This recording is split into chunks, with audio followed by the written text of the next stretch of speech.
Hi, Richard Rellis here in the newsroom of the Arizona Republican AZ Central with columnist Bob Robb. McSally has conceded. Sinema gave an acceptance speech. What does that Senate race mean?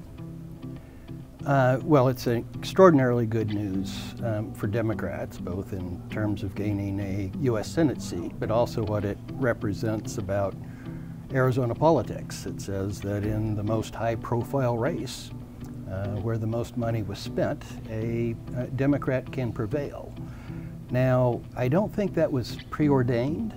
I think that McSally could have won this race, but she made two fundamental strategic errors that I think opened the door for Sinema, who ran a very disciplined, buttoned-down campaign, and a very effective one, to win, and actually win by a fairly large margin. What were the two errors McSally made? The first one was the failure to invest sufficiently in telling her own story, independent of any criticism of Sinema. Sort of the biographical ads that Sinema was running early on. Absolutely. McSally telling her story more so. So when we got to the liar, liar phase of the campaign, there wasn't enough establishment of McSally's political persona to have some resiliency to the attacks that came in. And the second mistake she made? The second mistake was she ran exclusively against the old Sinema and not at all against the new Sinema. Sinema had been a radical liberal activist.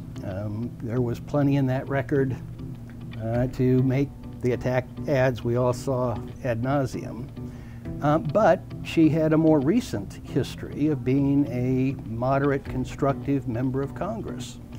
And McSally needed a large component of her campaign which effectively said, if you believe in the new Sinema, I'm still preferable, and here are the reasons why. And that was entirely missing from her campaign. Is the Sinema campaign a blueprint for other Democrats in other elections, or is it did it just work here?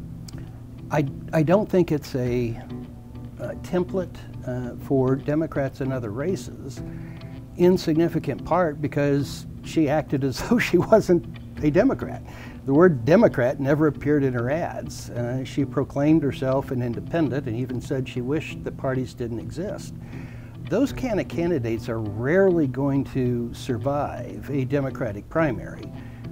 She got a pass that other centrist Democrats simply hadn't gotten. So I think Democrats are going to have to figure out a way where more progressive candidates can nevertheless win. There were some examples of that in Arizona.